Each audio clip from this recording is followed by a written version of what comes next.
Number 16. Hello everyone, in today's video, I'm going to show you how to customize buy amount display on Axiom.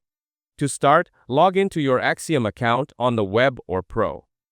Now, open the dashboard or pulse or trade section where buy amount is shown. Here, locate the settings or display options menu. Check if your current subscription tier supports display customization. In the settings panel, look for columns or metrics options. Here, find the buy amount field in the list of available columns. Toggle it on or off, or drag it to reorder within your table. Then, adjust formatting options, such as currency or decimal precision. Apply your changes and preview the updated buy amount column. Save the layout as a custom workspace or template.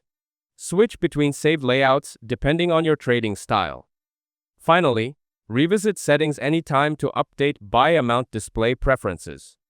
That's it. Thanks for watching. Don't forget to like and subscribe for more videos.